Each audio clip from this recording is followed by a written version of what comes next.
ఇలా ఎందుకు చేస్తారు అకస్మాత్తుగా అక్కడ రాజుగారు చనిపోతే వీళ్ళు ఎందుకు కొట్టుకోవాలి అని మనకు అనిపిస్తే అలా పోవటం వల్ల దుఃఖాన్ని వీళ్ళు కలిగించుకుంటున్నారనమాట. అక్కడ చుట్టుపక్కల ఉండే పరివారానికి ఏదైతే దుఃఖం ఉంటుందో మేము కూడా ఆ పరివారంలో సభ్యులమే కాబట్టి మాకు కూడా అంతే దుఃఖం ఉంది అని ఆ దుఃఖాన్ని జనింపజేసుకుంటున్నారనమాట. శిరాంసి చ నిఘ్నంతః పాణిభిః శోకకర్షితాః చస్థలుశ్చ పతంతశ్చ దదృశ ప్రేతభూపితం. ఇంకా విపరీతంగా అటు ఇటు పొరలాడుతున్నారు, బాధతో దుఃఖిస్తున్నారు, కొట్టుకుంటున్నారు, అన్నీ చేస్తున్నారు అనమాట. తస్య పత్నీతు సులభ రురోధ కరుణస్వర పాణిభ్యాం నిఘ్నతి స్వయం హృదయం భృష దుఃఖిత. ఈమె కూడా పాణిభ్యాం 2 చేతులతోనూ నిఘ్నతి స్వయం తలకాయ కొట్టుకుంటోంది, హృదయం భృష దుఃఖిత గుండెల్ని బాదుకుంటోంది. నిరీక్ష వికీర్ణ భూషణ మూర్ఛాం ఆగతా పతితా భువి. ఆ మూర్ఛపోతోంది, లేస్తోంది, ఇట్లా సమాన వ్యసనాభి సాపుర స్త్రీభిరుద్ధృత. ఆమె పక్కనే ఉండేటటువంటి చిలకత్తలు ఎవరైతే ఉంటారో ఆమెని మళ్ళీ లేపుతూ ఉన్నారు. విలలాప దదా కాంత చంద్రసేనస్య సుందరి నిర్లజ్జ నిరనుక్రోష నాథనాథేతి జల్పతి. అయ్యో బయటికి పెద్దగా అరుస్తే బాగుండేదే, నేను అంతఃపుర స్త్రీని అంటే మహారాజ్ఞిని అని అనుకోకుండా చాలా మృదువుగా సంక్షేపంగా మాట్లాడాల్సిన రాణి కూడా పెద్దగా అరుస్తోంది. మామూలుగా రాణి ఇట్లాంటి వాళ్ళు పెద్దగా అరవటం ఉండదు, చాలా సంక్షేపంగా సూచనలు చేయటం, చిన్న చిన్న వాక్యాలు మాట్లాడటమే ఉంటుంది. కానీ ఆమె ఆ మహారాణికి ఉండాల్సినటువంటి నియమాలు అంటే ప్రోటోకాల్స్ ఏవైతే ఉంటాయో వాటన్నిటి పక్కన పెట్టి పెద్దగా అరుస్తూ నాథ నువ్వు పోయావు అని చెప్పి బాధపడుతుంది. నిర్లజ్జ నిరనుక్రోష నాథనాథేతి జల్పతి. రే ధాతర్ నదయా తవ తేస్తి బాలవచ్చరితం తవ.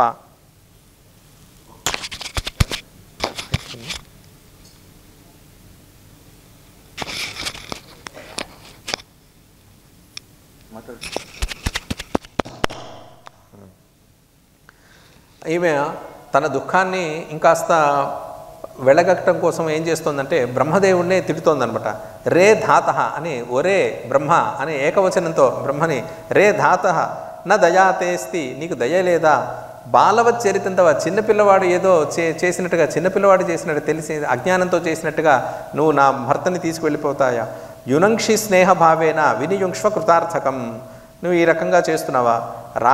రాజన్న పృష్ట్వా క్వగతో వదమాం కరుణానిధే దినే దినే వదస్యేవం యామి భద్రాసనం ప్రియే.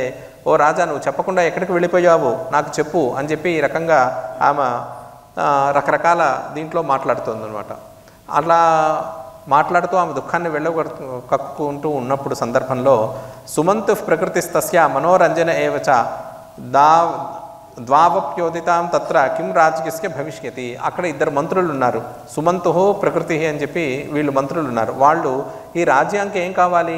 ఇప్పుడు రాజుగారు పోయారు.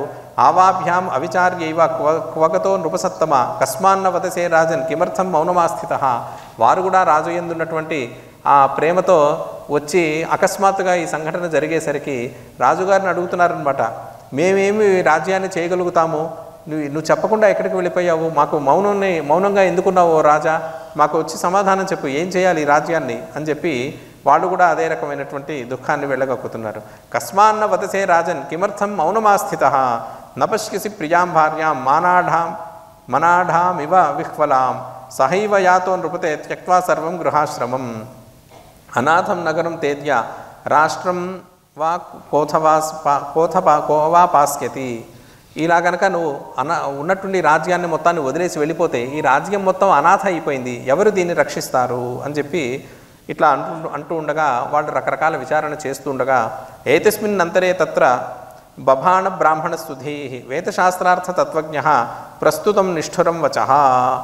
అక్కడ వీళ్ళు ఇలా మాట్లాడుకుంటూ ఉండగా ఒక వేదశాస్త్రాలన్నీ చదువుకున్నటువంటి ఒక బ్రాహ్మణుడు ప్రవేశించి స్వార్థపరా యూయం నాప్తః కశ్చన విద్యతే వచ్చి తిడుతున్నారనమాట. అక్కడ ఉన్న వాళ్ళందరినీ కూడా మీరందరూ స్వార్థపరులుగా ఉన్నారు. ఏమిటి అంటే ఈ రాజు పోయాడు, ఇప్పుడు రాజ్యం ఏం చేయాలి, భర్త పోయాడు, ఇప్పుడు నేనేం చేయాలని ఇట్లాగే అంటున్నారు తప్ప ఆ రాజుగారికి ఏం చేయాలని, పోయిన ఆయనకి ఏం చేయాలని మీరు ఎవరు ఆలోచించట్లా. మీ విషయాలే మీ సమస్యలే మీరు మాట్లాడుకుంటున్నారు.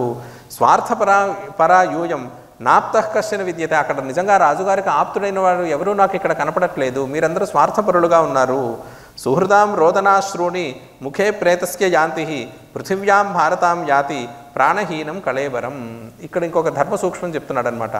ఎవరైతే కనుక చనిపోతే వారు చుట్టూ చేరి కనుక వాళ్ళు ఏడిచ్చినట్లయితే కనుక, అంటే అలా ఏడిస్తే కనుక వాళ్ళ ఆ ప్రేత ఆ చనిపోయిన వారు వాళ్ళ యొక్క అశ్రుపాతం అంటే ఆ కన్నీటిని తాగుతారు. అది చాలా దుష్కరంగా చాలా అరుచిగా ఉంటుంది. అంటే వాళ్ళకి అంత కష్టాన్ని కలిగించద్దు, ఎవరు ఏడవద్దు అని చెప్తున్నారు. అలాగే ఎవరైతే ఏడుస్తారో అలా ఏడ్చినట్లయితే కనుక వారి పార్థివ దేహం పృథివీకి భారంగా మారిపోతుంది. సుహృదాం రోదనాశ్రుని ముఖే ప్రేతస్య యాంతి. ముఖే అంటే నోటి యందు. పృథివ్యాం భారతాం యాతి ప్రాణహీనం కళేబరం. ఆ కళేబరం ప్రాణహీనమైనటువంటి కళేబరం పృథివీకి చాలా భారంగా మారిపోతుంది.